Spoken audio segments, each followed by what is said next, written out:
Bienvenue dans cette minute utile du musicien. Aujourd'hui, on va, pourquoi pas, apporter une petite... Pour ceux qui aiment bien jouer de jazz, on peut peut-être apporter une petite solution dans vos blues, pour que vos blues, au lieu de sonner avec vos 3 accords habituels ou un peu plus, que vous ayez une petite magouille sur le... Quand on fait le quick change, donc le quick...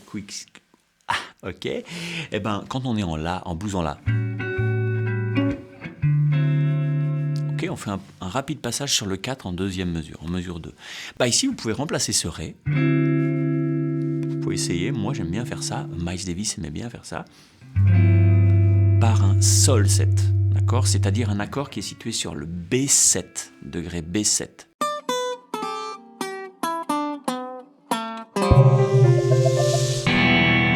B7, 7, donc ça fait...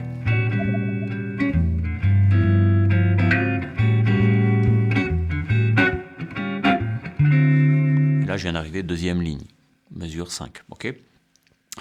Les B7 et les machins et trucs, faut vous former sur les intervalles. Bon, là, il y a un truc qui apparaît comme ça vous dira, il y a une formation super spéciale là-dessus qui est tip-top pour reprendre pied dans la confiance dans la théorie. Pour moi, c'est pas de la théorie, c'est des sensations et on met des mots dessus. Donc là, ce qu'on fait, on enregistre, allez.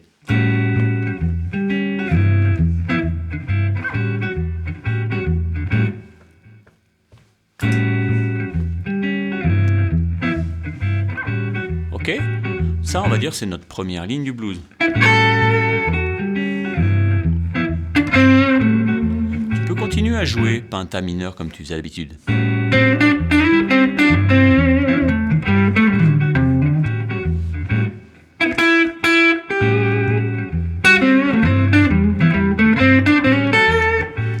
n'y a aucun problème, d'accord ? Mais si tu veux, tu peux jouer penta majeur.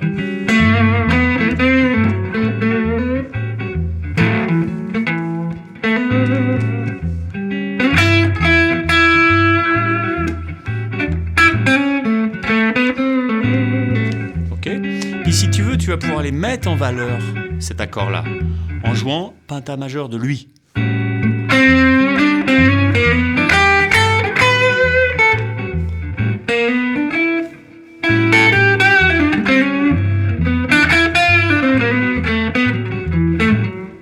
Ok, ce que j'ai fait, c'est que quand il arrive,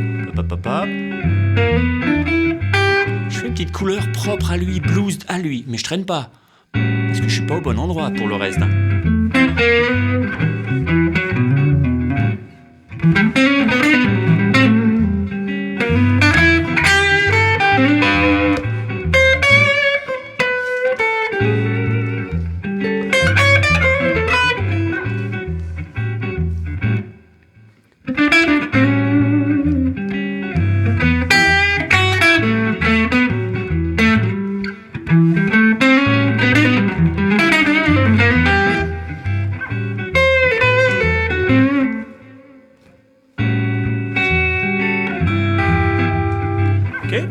Donc pour l'instant, vous avez 3 pistes d'impro, penta mineur comme d'hab, penta majeur comme d'hab, et puis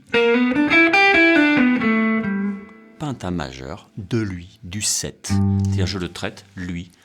Pas en indifférence harmonie, je le traite, lui. Quand il arrive, je le traite. Ah, tu me traites ? Enfin bon. L'autre petit truc, c'est que si vous voulez faire plus finaux, plus jazzy, moins bluesy, moi j'aime bien quand c'est 7e comme ça. On verra. La théorie de ça, c'est un peu...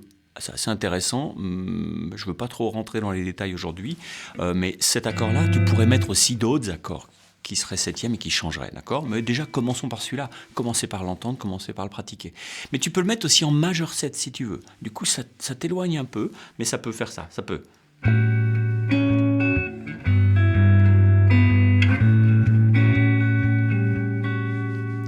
Ok ? Ce qui est intéressant, c'est que quand tu fais ça, c'est une idée plus occidentale de la chose, parce que là, ce majeur 7, il provient de mixolydien. Là, on est en La mixolydien. Et ici, cet accord-là, il est dans La mixolydien. Ce qui fait qu'en fait, c'est moins tordu à l'oreille, mais c'est aussi moins savoureux. Allez, essayons, mais vous allez voir, c'est pareil. Tu fais pareil, hein.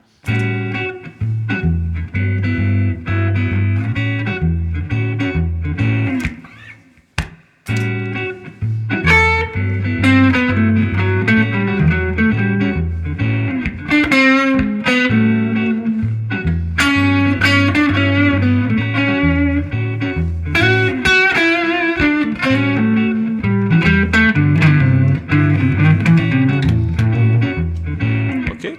Ce qui est très intéressant aussi, c'est de se dire que cet accord-là peut te permettre de rentrer la B6, non pas de cet accord, mais la B6 de ta tonalité blues, qui est une note qui généralement est quand même bien vilaine quand tu... Celle-là, elle est vilaine, ok ? À part si tu prends un blues mineur, sur lequel il y a un 4 mineur, mais qui se met à sonner un peu guimauve quand même. C'est un peu de la provocation. Et puis quand tu mets lui, dedans, ok, la septième de cet accord, là, le Fa, par rapport à ton Sol, 7, et ce Fa, c'est la sixte mineure de là. Ok ? Donc ce qui va être très intéressant, ça va être de la rentrer sur ce moment-là. Bon, je remets ça.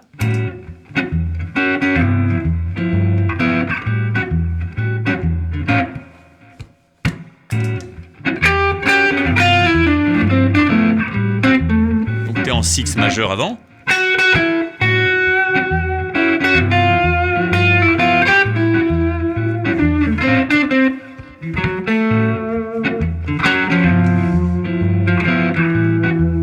Vous voyez ce que je veux dire ? C'est un prétexte pour rentrer cette B6 qu'on peut rarement rentrer parce que c'est quand même elle a quand même une couleur de chiotte sur le blues en général, d'accord ? Ça a d'autres incidences, mais ça, on verra ça dans une formation sur l'impro blues qui sera pas, qui va reprendre tout à la base nickel pour bien voir comment on peut improviser sur un blues. C'est quoi les différents concepts et les différentes approches et qu'est-ce qu'ils font vos guitaristes préférés, d'accord ? Donc ça, c'est pour, je pense, le mois de mai. Peut-être avril, non, le mois de mai, hein, d'accord, on va laisser passer les virus peinards, nous on va rester ici tranquille, bien au chaud à vous faire des vidéos. N'hésitez pas à aller voir les formations qui sont déjà disponibles, il y en a 2, il y en a une sur la biomécanique, d'accord, c'est un truc sur les guitaristes pour savoir comment vous servir de votre corps et être le plus performant possible sur la guitare. C'est des histoires d'angles et de machins, c'est vraiment tip-top, bien précis, bien pointu, et ça vous donne plein d'exercices pour bien trouver ça. Et puis aussi éviter de vous faire du mal, les tendinites et tout ça, faut pas persister, hein, sinon la tendinite va revenir. Et puis l'autre truc, c'est sur les intervalles, pour comprendre les intervalles, pour bien piger. Si vous comprenez les intervalles et qu'il y a plein de trucs au niveau théorique que vous comprenez pas, c'est que les intervalles n'ont pas été bien faits. Auquel cas, faut s'y coller. J'ai fait une formation là-dessus, parfait, nickel, j'ai bossé comme un taré, c'est une super belle formation, ça s'appelle Interval et System Caged, parce qu'on en profite pour faire les deux en même temps. Les liens de ça, c'est tout dans la description là. Vous cliquez sur plus, bim, vous cliquez, ça vous présente le truc. Ça vous montre une vidéo de présentation de ce que c'est. Puis après, vous verrez bien si vous la voulez ou pas. Le dernier truc, c'est vous cliquez pour mettre un pouce bleu. Hein. Les pouces rouges, vous inquiétez pas, je m'en tape complètement. Hein, mais si vous le faites, je vous aime pas. Et puis, abonnez-vous et cliquez sur la cloche, comme ça vous êtes prévenus dès que je fais une nouvelle vidéo. Bye bye, ciao. Thank you.